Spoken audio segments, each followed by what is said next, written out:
ബാലരാമ, എന്തോ വാഹനം ഏതോ വന്നിട്ടുണ്ട്. ഓ,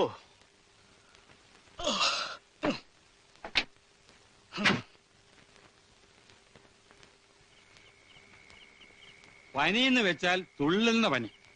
ഛർദിക്കുകയും ചെയ്തു. കുറെ ചോര എടുത്തുകൊണ്ട് പോയി പരിശോധനകൾ നടത്തിയിട്ടുണ്ട്. അതിന്റെ വിവരം എന്താണെന്ന് എനിക്ക് അറിഞ്ഞുകൂടാ. ഇപ്പൊ ഭേദമുണ്ടോ? ഭേദമെന്ന് പറഞ്ഞാ ഒന്ന് കുറഞ്ഞു, അത്ര തന്നെ. അല്ല, അമ്മാമ്മ ഇപ്പൊ ഒന്ന് കാണാൻ പറ്റുമോ? പകലേ പറ്റണില്ല, പിന്നല്ലേ ഈ പാതിരാത്രി. ആ കണക്കെഴുത്ത് പേന പഠിക്കാൻ കാവലാ.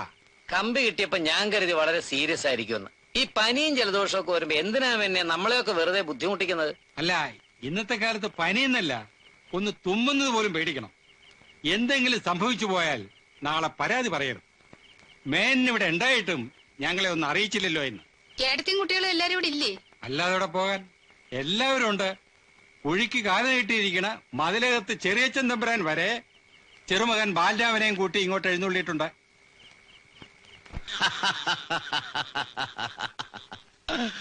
അപ്പോ മദ്രാസിൽ നിന്നും സുഭദ്രാവർമ്മയെത്തി. ഇനിയിപ്പോ ആരെങ്കിലും ഉണ്ടോ എത്താൻ? ജാനകിക്കൊരു മകനുണ്ടായിരുന്നല്ലോ, ബാംബേക്കാരൻ, ഒരു കറുമ്പൻ വർമ്മ. അവനെത്തിയോ? ഇല്ലാന്ന് തോന്നുന്നു. ഊട്ടുപുരയിൽ അങ്ങനെ ഒരാളെ കണ്ട ഓർമ്മയില്ല. ഏയ്, വരാണ്ടിരിക്കില്ല. മുത്തശ്ശ, ആ, അമ്മാവൻ തിരുമനസ് തട്ടിപ്പോകുന്നതിന് മുമ്പ് നമ്മുടെ കാര്യം ഒന്ന് പറയണ്ടേ? പറയണം. വരട്ടെ വരട്ടെ. ഒരു വാഹനം വന്ന ശബ്ദമല്ലയോ കേട്ടത്? അതെ, ഓട്ടോറിക്ഷയാണ്. അത് അയാളാവണമല്ലോ. ആരെ? ജാനകിയുടെ മകൻ. നിന്നെ നോക്കി നോക്കി കണ്ണു കഴിച്ചു. ഉച്ചയ്ക്ക് വരുമെന്നല്ലേ പറഞ്ഞിരുന്നത്? കൊച്ചിയിൽ ഇറങ്ങേണ്ട വിമാനം അങ്ങ് തിരുവനന്തപുരത്തായിരുന്നു ഇറങ്ങിയത്. അവിടുന്ന് ഒരു ബസ് പിടിച്ച് വരിക. ട്രെയിനിന് വന്നാ മതിയായിരുന്നു. ഇതിപ്പോ കാശത്രയാ പോയത്? അത് പോട്ടെ, അമ്മാമ്മയ്ക്ക് എങ്ങനെ ഇരിക്കുന്നു? കുറവുണ്ടെന്നാ പറയണേ. സത്യാവസ്ഥ ആരോട് ചോദിച്ചാ മനസ്സിലാക്കുക? അമ്മയും അച്ഛനും അമ്മാമ്മയുടെ അടുത്ത് തന്നെ ഉണ്ടായിരുന്നല്ലോ. അതെങ്ങനെ? കേറി ഒന്ന് കാണാൻ സമ്മതിച്ചത് ഒരേ ഒരു പ്രാവശ്യ. അതെന്താ? ഏട്ടൻ തിരുമനസിന് പ്രായം ഏറും തോറും വാശിയും ശുണ്ഠിയും വർദ്ധിച്ചു വരിക. ഇപ്പൊ നമ്മോടൊന്നും ഒരു താല്പര്യവും ഇല്ല. മഹാരാജാവിനേക്കാളും പ്രൗഢി സെക്രട്ടറി രാമമേനോനാ. പിന്നെങ്ങനാ? ഏട്ടൻ എന്തെങ്കിലും സംഭവിക്കുന്നതിന് മുമ്പ് കുറച്ച് പണമോ ഭൂമിയോ എന്തെങ്കിലും കിട്ടിയാ നമ്മുടെ ഗുപ്തന് കൊള്ളാം. ഓരോരുത്തർക്കുള്ള മഹാ ഏട്ടൻ തിരുമനസുകൊണ്ട് എഴുതി വെച്ചിട്ടുണ്ടെന്ന് ആ കണക്കെഴുത്ത് പോകാൻ പറഞ്ഞല്ലോ. പക്ഷെ ഏട്ടന്റെ കാലശേഷം കിട്ടൂന്ന് മാത്രം. അല്ലാണ്ട് ആർക്കും കൊടുക്കാനാ? മക്കളോ ഇല്ല. വല്യമ്പ്രാട്ടിക്കാണെങ്കിൽ പണത്തിന്റെ സ്വത്തിന്റെ ഒരു കാര്യമില്ല. നമുക്ക് കഷ്ടിക്കുള്ള വഹ വെച്ചിട്ടുണ്ടാവും, അത് ഉറപ്പാ. എന്താ ഉറപ്പ്? ഉറപ്പുണ്ട്. മറ്റാർക്ക് കൊടുക്കുന്നതിലും അസാരം കൂടുതലേ നമുക്ക് വയ്ക്കൂ. എന്താച്ചാ ഏട്ടൻ തിരുമനസുകൊണ്ട് കലയെയും കലാകാരന്മാരെയും ബഹുമാനിക്കുന്ന ആളാ. പിന്നെ ഇവിടെ സംബന്ധം ചെയ്തൊരു ബ്രാഹ്മണൻ ഞാൻ ഒരാളേ ഉള്ളൂ. ഇപ്പോഴും നല്ല നേരാണെങ്കിൽ ഒരു പദം ആടിക്കാണിച്ചാൽ ഉടനെ തരും പാരിതോഷികം. ദാ ഈ മോതിരം ഓർമ്മയുണ്ടോ? എന്റെ രൗദ്രഭീമനെ അദ്ദേഹം മനസ്സറിഞ്ഞ് പ്രസാദിച്ചതാ. നിങ്ങളുടെ വിചാരമൊക്കെ മണ്ടത്തരാ. എന്റെ ഈശ്വര, ഇങ്ങനൊരു ബുദ്ധിയില്ലാത്ത നമ്പൂരിയാണല്ലോ എന്റെ ഏട്ടൻ കണ്ടുപിടിച്ചു തന്നത്. രാജവംശത്തിൽ ജനിച്ചെങ്കിലും ബുദ്ധിയില്ലാത്ത തനിക്ക. താനും തന്റെ സഹോദരിമാരും അവരുടെ ഭർത്താക്കന്മാരും ഇങ്ങനെ വട്ടം ചുറ്റുന്നത് എന്തിനാന്നേ ഏട്ടൻ തിരുമനസിന് നന്നായിട്ട് അറിയാം. സ്വത്തിനും പണത്തിനും ഒന്നും അതിമോഹം ഇല്ലാണ്ട് ഒതുങ്ങി നിന്നാൽ നമ്മളോട് ഇഷ്ടമുണ്ടാവും ഏട്ടന്. പിന്നെ ഒരു കലാകാരൻ എന്നുള്ള ബഹുമാനവും. മനസ്സറിഞ്ഞ് എന്തെങ്കിലും തരുന്നത് നമുക്ക് തന്നെയായിരിക്കും, ഉറപ്പാ.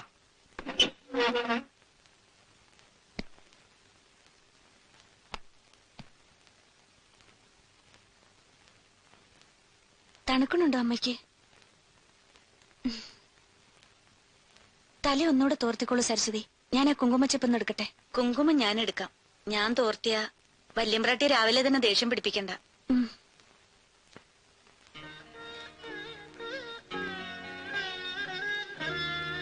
മതി, ഉണ്ണി വരാറായി. വരുമ്പോ മട്ടുപ്പാവി കാത്തു നിന്നില്ലെങ്കിൽ അത് മതി മോഹം കറുപ്പിക്കാൻ. കുട്ടി കണ്ടിട്ടില്ലല്ലോ ഉണ്ണിയെ? ഇല്ല.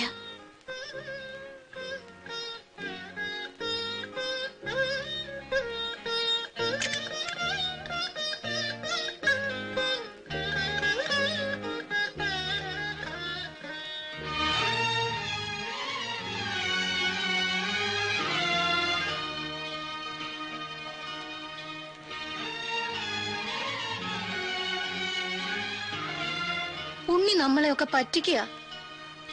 വികൃതി തരം അവന്റെ കൂടപ്പിറപ്പാ. എത്ര നാളായി ഞാനിങ്ങനെ കാത്തിരിക്കാൻ തുടങ്ങിയിട്ട്.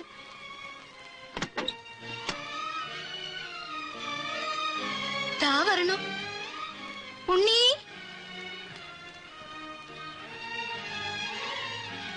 മോർണിംഗ്. അത് ഗുപ്തൻ തമ്പുരാനാ. ഏ മാധു തമ്പുരാട്ടിയുടെ മകൻ ഗുപ്തൻ തമ്പുരാൻ. പോകാൻ പറയൂ.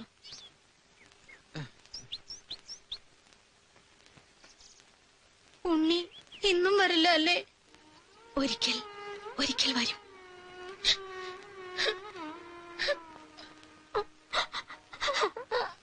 തിരുമനസ്സുണർന്നു. കുട്ടിയെ വിളിക്കണമെന്ന് കാര്യസ്ഥം വന്ന് പറഞ്ഞു. അതെ, ഉദയനാപുരം പാലസ് സെക്രട്ടറി രാമനാണ്. ഇല്ല, ബെഡ് റെസ്റ്റ് ആണ്. ഇല്ല, അതെ, സോറി, ബുദ്ധിമുട്ടാണ്. ഞാൻ പറഞ്ഞോളാം. വലഞ്ഞല്ലോ. അല്ല മെന്നെ, ഞങ്ങളൊക്കെ ബന്ധുക്കളല്ലേ, ഞങ്ങളോടൊക്കെ എന്താ എത്ര വലിയ ശത്രുത? ഒന്നുമില്ല. എന്നോട് വിരോധം തോന്നിയിട്ട് ഒരു കാര്യമില്ല. അവിടെ നിന്ന് കൽപ്പിക്കുന്നതേ എനിക്ക് അനുസരിക്കാൻ നിവൃത്തിയുള്ളൂ.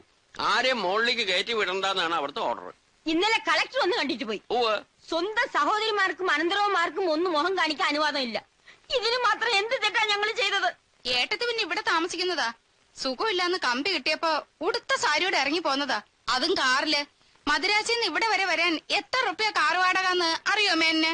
എത്ര ആയാലും വൗച്ചർ തരാമെങ്കിൽ കണക്കിൽ കൊള്ളിച്ച ആ പണം അങ്ങോട്ട് മേടിച്ചു തരാം. പോരെ? അത്ര പിച്ചകളൊന്നുമല്ല ഞങ്ങള്. ഏട്ടൻ തിരുമനസിന്റെ സ്വത്ത് കണ്ട് മോഹിച്ചല്ലേ ഞങ്ങൾ ഓടി വന്നത്.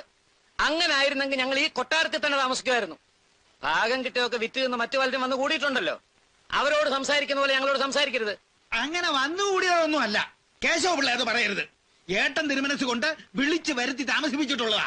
ഏട്ടനെ കുറിച്ച് ആലോചിക്കാനും വിഷമിക്കാനും ഞങ്ങൾ മാത്രമേ ഉള്ളൂ. നിങ്ങളൊക്കെ അന്യനാട്ടിൽ സുഖിച്ച് ജീവിക്കുന്നവരല്ലേ. ഇനി നിങ്ങൾ ആരും കഷ്ടപ്പെടണമെന്നില്ല. ഞാൻ നോക്കിക്കോളാം എന്റെ ഏട്ടന്റെ കാര്യം. ദേ, ഞാൻ ഇനി തിരിച്ച് മദ്രാസിക്കില്ല കേട്ടോ. ഇത് ഞാൻ പണ്ടേ പറയാറുള്ളതാ. നമ്മളിവിടെ ഇല്ലെങ്കിൽ അമ്മാമ്മയുടെ കാര്യങ്ങൾ നോക്കാനും അന്വേഷിക്കാനും ആരും ഉണ്ടാവില്ല. അതുകൊണ്ട് ഞാനും ഈ കൊട്ടാരം വിട്ട് എങ്ങോട്ടും പോണില്ല. അപ്പൊ നിന്റെ പഠിപ്പൊക്കെ പിന്നെ അമ്മാവൻ തിരുമനസിൽ കഴിഞ്ഞാൽ മറ്റെന്തോ ഉള്ളൂ. സുഖമില്ലാന്ന് കേട്ടപ്പോ ഞാൻ ആകെ അങ്ങ് നടുങ്ങിപ്പോയി. എന്നെ ഇച്ചിരി ഉള്ളി ഉണ്ടെങ്കിൽ കണ്ണോട്ട് ഞടിക്കോട്ടെ. അയാളൊന്ന് ഭംഗിയായിട്ട് കരഞ്ഞോട്ടെ. പരിഹസിക്കൊന്നും വേണ്ട കേട്ടോ. ഏട്ടന്റെ കാലം കഴിഞ്ഞ അടുത്ത കൈന് ശിവനാ. അത് മുന്നിൽ കണ്ട ഏട്ടൻ തന്നെ ഇവന് രാജരാജവർമ്മ എന്ന് പേരിട്ടിരിക്കണേ. ഉദയവർമ്മയ്ക്ക് ശേഷം ആരാ ഐനസ്? സുഭദ്രയുടെ മകനോ? അനന്തരവന്മാരിൽ മൂത്തയാള് ഞാനാ. അത് മാത്രമല്ല, ശൂദ്രന്മാരായിട്ടുള്ള വേളിയിൽ ഉണ്ടായതല്ല അവൻ. അവന്റെ അച്ഛൻ ആറ്റിങ്ങൽ കൊട്ടാരത്തിൽ അസൽ വർമ്മയാ. എന്റെ ഭർത്താവ് ശൂദ്രനാണെങ്കിലും നല്ല പഠിപ്പും അന്തസ്സും ഉള്ളവനാ. അല്ലാണ്ട് ഏട്ടത്തിയുടെ ഭർത്താവിനെ പോലെ ഗതിയില്ലാത്തവനൊന്നും അല്ല. ഒന്ന് നിർത്തണുണ്ടോ? വെറുതെ അല്ല അദ്ദേഹം ഒന്ന് കാണാൻ പോലും സമ്മതിക്കാത്തത്. ദേ, ഇനിയും കലഹിക്കാനാണ് ഭാവമെങ്കിൽ ഞാൻ ഇപ്പൊ ചെന്ന് തിരുമനസിനോട് പറയും. പിന്നെ ഒരെണ്ണത്തിന് ഈ കൊട്ടാരത്തിന്റെ മതിൽക്കകത്തേക്ക് ഇങ്ങോട്ട് കയറ്റില്ല, ഞാൻ പറഞ്ഞേക്കാം. കുട്ടിയുടെ എവിടെയായിരുന്നു? അമ്മയുടെ അടുത്തായിരുന്നു. കുറെ നേരമായി തിരുമനസ് അന്വേഷിക്കാൻ തുടങ്ങിട്ട്. അങ്ങോട്ട് ചെല്ലൂ. കണ്ട ശൂദ്രച്ചികൾക്ക് എന്തിനും അവകാശമുണ്ട്.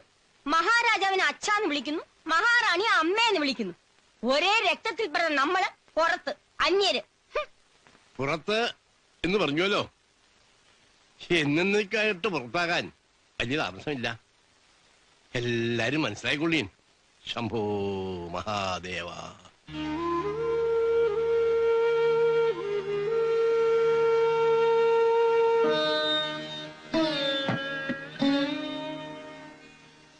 ഉണർന്നു എന്ന് പറഞ്ഞു. ഉണർന്നു, വീണ്ടും ഒന്ന് മയങ്ങി. മരുന്ന് കൊടുത്തില്ലേ? ഇല്ല, മയങ്ങിയതുകൊണ്ട് പിന്നെ വിളിച്ചില്ല. കുട്ടി വന്നിട്ട് ഉണർത്താം എന്ന് കരുതി. അച്ഛാ, അച്ഛാ.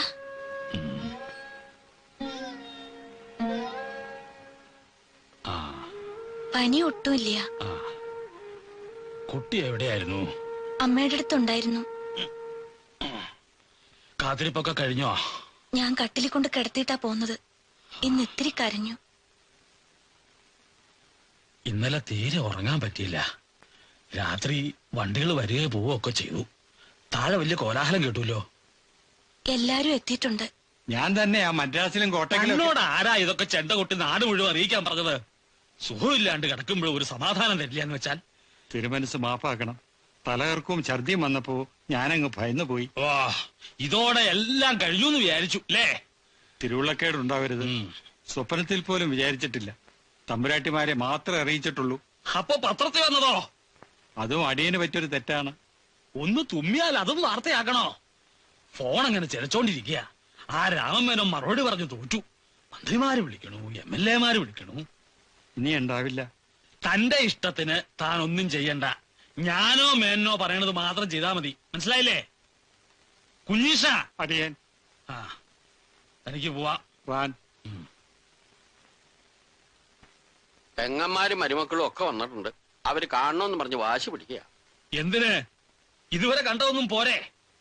കാണാത്രേ. തലയ്ക്ക് സ്ഥലമില്ലാത്ത ഒരെണ്ണമുണ്ട് ഇവിടെ. അതിനെ ആർക്കും കാണുകയും വേണ്ട, കേൾക്കുകയും വേണ്ട. ദൂരെ സ്ഥലങ്ങളിൽ നിന്നൊക്കെ വന്നിട്ട് എങ്ങനെയാ കാണണ്ടെന്ന് പറയാ? മരിച്ചിട്ട് വന്നാ മതിയല്ലോ. എല്ലാവർക്കും ഉള്ളത് എഴുതി വെച്ചിട്ടുണ്ട് എന്ന് പറഞ്ഞോളൂ. ശല്യങ്ങള്. അവസാനം അനാഥാകാൻ പോണത് ഭാഗീരഥിയാ. എന്റെ കാലം കഴിഞ്ഞാലും അവളെ മറക്കരുത് കേട്ടോ. പ്രസവിച്ചില്ലെങ്കിലും അമ്മയെന്ന് വിളിച്ചാ ശീലിച്ചത്. അമ്മയായിട്ട് തന്നെ കരുതണം. കരുതും, എനിക്കറിയാം. വളർത്തുമകളല്ല, മകളായിട്ട് തന്നെ അച്ഛൻ കണ്ടിട്ടുള്ളൂ. എന്നെ ഒന്ന് കുടിച്ചാലോ? വിരോധമില്ല, പക്ഷെ ഇന്ന് തന്നെ വേണോ? വേണം. ഇപ്പോഴത്തെ ഈ സുഖമില്ലായ്മയൊക്കെ കുളിക്കാഞ്ഞിട്ടാ. എന്നിട്ട് മതി മരുന്നും പ്രാതലും ഒക്കെ.